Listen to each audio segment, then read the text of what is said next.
November was a whirlwind of epic fantasy reads, unforgettable characters, and emotional twists. And I'm curious if I can convince you to pick up these books that left me breathless. November truly brought me some unforgettable reads. So let's dive into what I read in November from my least favorite to my favorite. Of course, I always like to start with the books that I haven't finished from my previous TBR. And unfortunately, there are quite a few in this one, which you're probably aware of if you watched my December TBR video. And while I did make it further in my physical TBR this month than I have in previous months, I still didn't have a whole lot of time to sit down and read. So I still haven't finished Neon Ghosts or The Secrets That You Keep, which means Convergence, Competitions, My Happy Marriage Volume 4, and 30 Nights with the Billionaire are all still waiting to be read. And this was my lowest quantity reading month that I've had since June. I only finished 6 books this month, even with them being Audible books. And of these 6 books, I either really loved them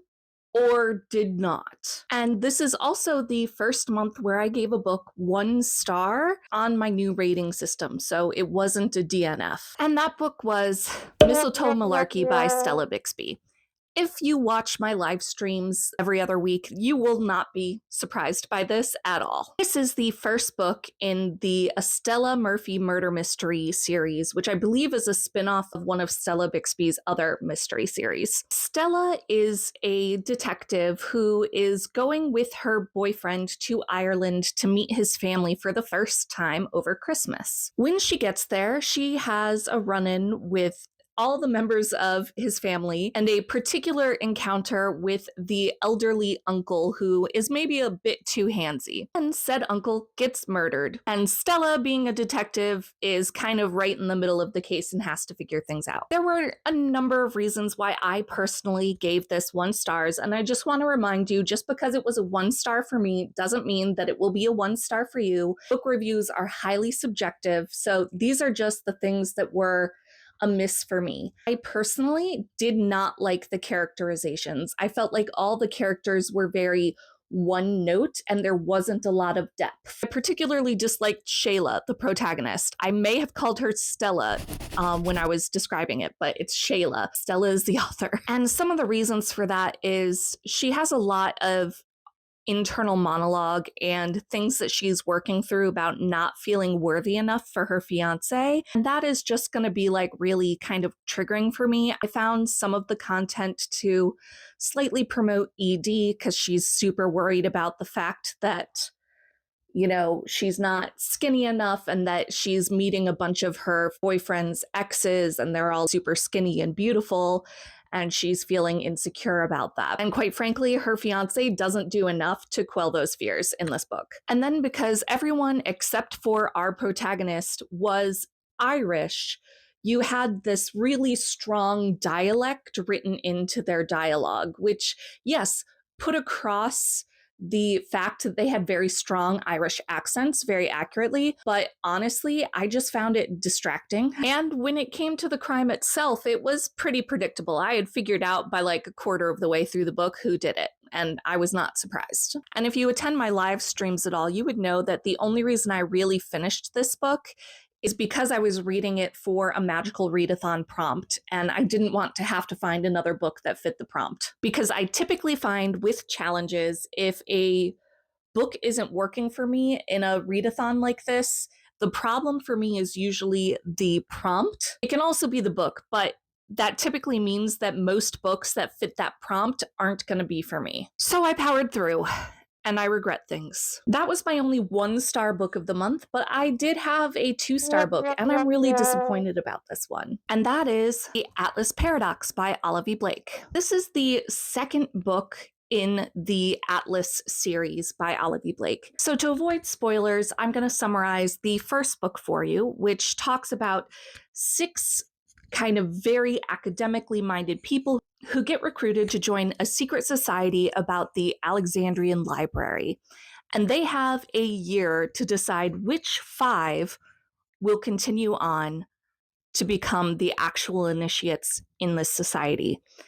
and the sixth person will be sacrificed. And I have to say, I'm really disappointed that I didn't like this book more, because I gave The Atlas 6 4 stars. So I was really enjoying it. Now, I know I have the physical book here, but I did end up listening to it on audio just as a way to kind of catch up on the TBR that I was having trouble reading because of them all being physical or ebooks. And one of the problems I have with the narration, normally I love when the characters have different narrators, kind of like a full cast audio recording. This didn't have that, but each perspective had their own narrator, which actually was a detriment. It wasn't that each of the narrators wasn't good in their own right. It was that they portrayed the characters that weren't in their voice very differently. So the characterizations just kind of come off very inconsistent and very difficult to follow. If you were going to hire that many narrators anyway, why didn't you just do as close to a full cast narration as possible? And I'll be honest, I think my sister's critique maybe shadowed my view of this book a little bit as I was reading it, particularly her critique on that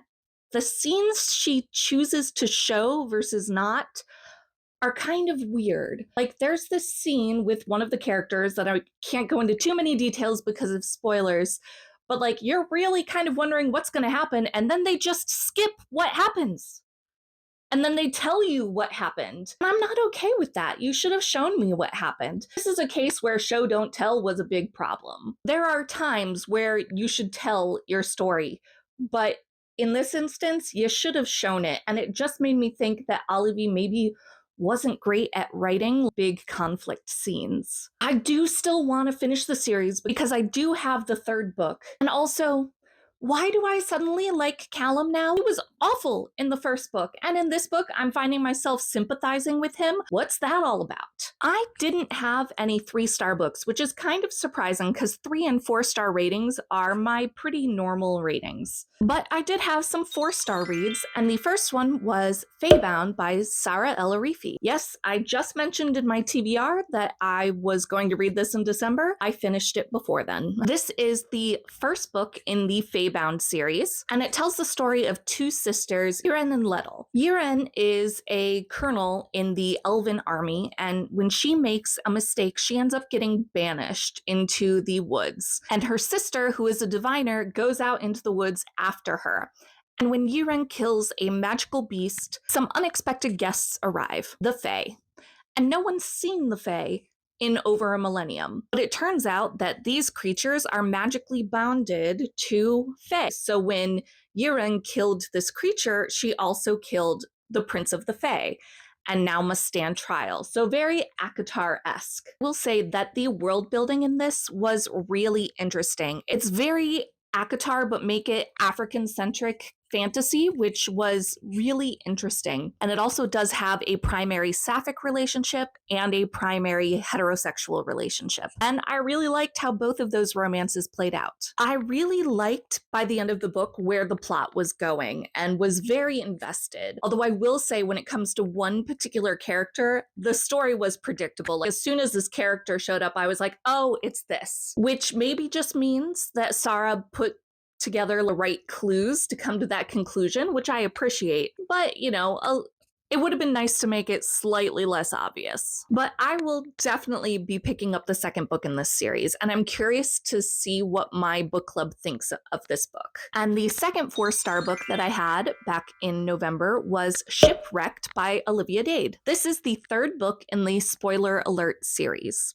and it tells the love story between 2 castmates in a Game of Thrones-esque story who have basically been spending the last several years on an island. When they were auditioning for the part, they had a one-night stand, and when Peter woke up, he found that she was gone and had left. So their relationship is fairly fraught for most of their filming. And then finally, when the show is over, they decide to actually give their relationship a shot and deal with the ramifications of trying to build that relationship while having Hollywood careers. And I don't normally like second chance romances, but I did really like this one because their relationship was just a one night stand. And while they had this great connection, it wasn't like a full blown relationship that went sour. And then over the course of the years of filming together, they actually do get to build the strong foundations for a good relationship. Also, I loved the dual plus size rep, although how it plays out in the book, I don't love. But it makes sense in Hollywood because our heroine, who for the life of me, her name is escaping me, and I should have researched it before filming this video, but I was on a deadline, so I didn't. She's very suspicious about why they cast two plus size people to play these roles when in the books that the series is based off of, they were not plus size, and her suspicions end up being correct. And I will say she is just an amazing champion of, yes, I am fat, but I am healthy and that's what matters. No, I am not going to risk the health of my body just so you can have the look that you want. She says that to her producers, and I respected the hell out of her for that. So if I liked it so much, why didn't I give it 5 stars? Well, it was the third act breakup. I really just kind of found the reason for the breakup to be unreasonable, and while it was resolved well, I was just like, this is stupid. So it was probably my least favorite of the 3 books in the Spoiler Alert series, but I still really enjoyed it. So highly recommend the Spoiler Alert series overall. I had 2 books that I gave 5 stars this month. The first one being The Invisible Life of Addie LaRue by V.E. Schwab. Of course, V.E. Schwab does it again. I think I just love her writing. If you're not familiar with this story, this tells the story of Addie LaRue, who back in the 1700s makes a deal with some kind of dark entity to save her from an arranged marriage. And she says that she will give the entity her soul when she is done with it. So basically, he granted her immortal life and then wants her soul. So in an effort to get her to turn over her soul, he makes it impossible for anyone to remember her or for her to make any kind of mark in the world. Like literally, if she writes on a piece of paper, the pencil markings will go away after a few seconds. And instead of giving in, she lasts 300 years, and then she meets Henry, who can remember her. And then there's a whole mystery on why can he remember her, because he shouldn't. So this book was a lot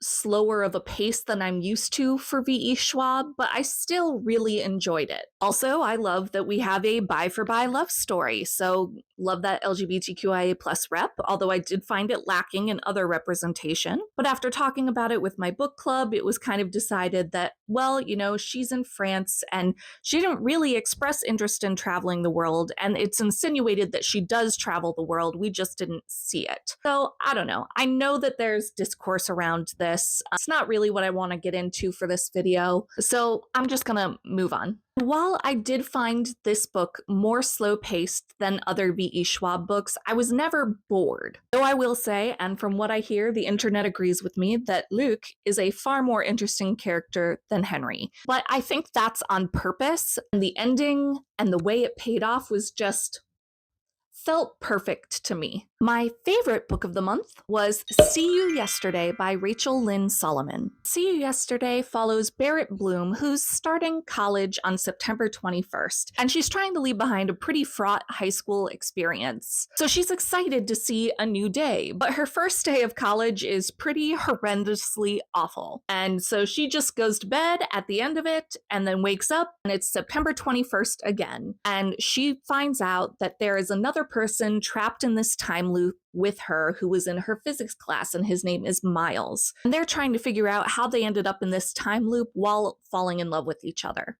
As I've mentioned the last couple months, I have been pretty tired of time loop and alternative reality stories, but this one was really pleasantly surprising and enjoyable. Barrett and Miles felt like real people I could empathize with and possibly even be friends with. And the psychology that Rachel Lynn Solomon portrays on what it would be like to go through time loop after time loop after time loop felt very genuine. And also, the romance and the spice were pretty solid and good. And the explanation for why they were stuck in a time loop was just enough that I was able to suspend my disbelief even while I didn't believe it. But that's what, the purpose of suspending disbelief is. So I didn't mind too much that it was like, oh, okay, at least they gave a reason, unlike Life After Life. Speaking of alternate realities and time loops, you may like my book versus adaptation video to Dark Matter. So you should watch that next. Let's see what stories tomorrow brings.